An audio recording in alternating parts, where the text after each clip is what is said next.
आगे चर्चा करेंगे। योगचर्या। योगचर्या। अलर्क ने महर्षि दत्तात्रेय जी से योगी की दिनचर्या के संबंध में जानने की इच्छा व्यक्त की। तब दत्तात्रेय जी बोले, हे राजन, मान और अपमान ये दो ही मनुष्यों को प्रसन्न एवं उद्वेग करते हैं, और ये दोनों ही विपरीत दशा में, अर्थात यदि योगी मान को अपमान और अपमान को मान समझने लगे और उसी तरह मान को विष रूप एवं अपमान को अमृत रूप समझे, पवित्र भूमि पर ही अपना पैर रखे, वस्त्र से छने हुए जल का ही पान करे, सत्य से पवित्र हुई वाणी को बोले, अब बुद्धिपूर्वक विचार करके चिंतन करे तो वह सिद्धि को प्राप्त करता है।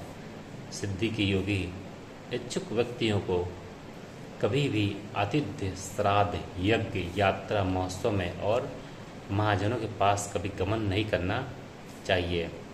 जब गृहस्थों के घर की आय शांत हो गई एवं सभी व्यक्ति भोजन कर चुके हों, तभी योगी को भिक्षा के लिए जाना चाहिए, परंतु एक ही स्थान पर रोज रोज नहीं जाना चाहिए, जिससे कोई तिरस्कृत एवं अपमानित न करे।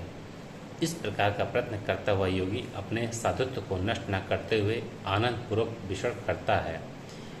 योगी को भिक्षा केवल गृहस्थों एवं यायावर पुरुषों के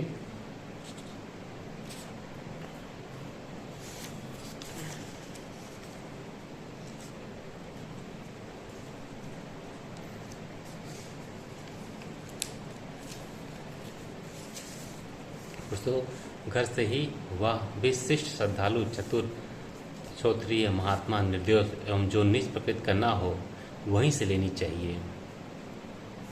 नीच वर्ग के पुरुषों के यहाँ भी भिक्षा नहीं लेनी चाहिए। योगी को भिक्षा में जौ, मट्ठा, दूध, यावक, कुल्थी, फल, मूल, प्रेंगू, कर्ण, न्याक एवं सत्तू को ही ग्रहण करना चाहिए, क्योंकि ये सब वस्तु योगी के लिए कल्याणकारी एवं सिद्धि प्रदान करने वाली होती हैं।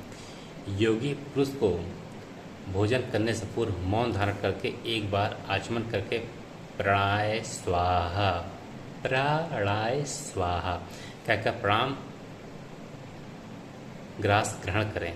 फिर क्रमशः अपनाय स्वाहा कहकर दूसरा ग्रास समनाय स्वाहा कहकर तीसरा ग्रास उदनाय स्वाहा कहकर चौथा ग्रास एवं वयानाय कहकर पांचवा ग्रास भोजन करने के बाद शेष भोजन को इच्छानुसार भोजन करके तृप्त होवें।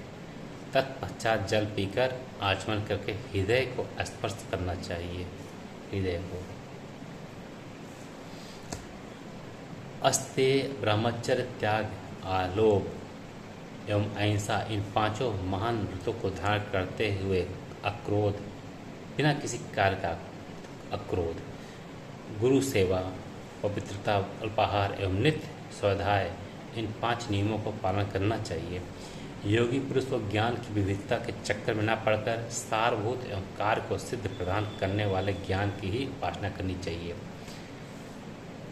जानना है वह भी जानना है, अर्थात अनेक प्रकार के ज्ञान की प्राप्ति के चक्र में पड़ने से हजारों वर्ष तक भटकना पड़ता है और ज्ञान की प्राप्ति कुछ भी नहीं होती।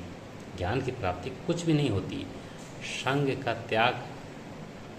का त्याग करने वाला अक्रोधी, अल्पाहारी, जितेंद्रीय योगी को बुद्धि योग से 10 इंद्रियों के द्वारों को बंद करके मन को ध्यान में स्थिर करना चाहिए। योगी पुरुषों को निर्जन एवं एकांत स्थान, गुफा तथा वन में जाकर विधिपूर्वक ध्यान करना चाहिए। वाक्दंड, कर्मदंड और मनोदंड को वश में करके रखने वाले यति को ही त्रिदंडी कहते हैं। वाक्दंड, कर्मदंड एवं मनोदंड को वश में रखने वाले यति को ही त्रिदंडी कहते हैं। इस सब असत्य गुण अवगुण रूपी इस संसार को जो योगी आत्ममय मानता है, उसका ना कोई अपना ना कोई पराया ही है। जो विशुद्ध मन से सोने को भी मिट्टी तुल्य मानता है तथा सब प्राणियों को एक समान भाव से देखता है तथा समस्त प्राणियों में समाहित होकर सर्वत्र ही एकमात्र सर्वाधार, शाश्वत एवं अव्यय ब्रह्मा को सर्वत्र विद्यमान देखता है, उस योगी का पुनर्जन्म नहीं होता। संसार में वेदों में भी श्रेष्ठ यज्ञ, यज्ञों से श्रेष्ठ जप, जप से श्रेष्ठ ज्ञान मार्ग एवं ज्ञान से विषयासक्ति एवं राग विहीन होकर ध्यान ही सर्वश्रेष्ठ है, क्योंकि ध्यान से शाश्वत ब्रह्म की प्राप्ति होती है। इसलिए सावधानीपूर्वक ब्रह्मपरायण, प्रसाद रहित, एकांतवासी और जितेंद्रिय होकर ध्यान योग की साधना करता है, वही आत्मा में आत्मा के संयोग से मोक्ष को प्राप्ति करता है।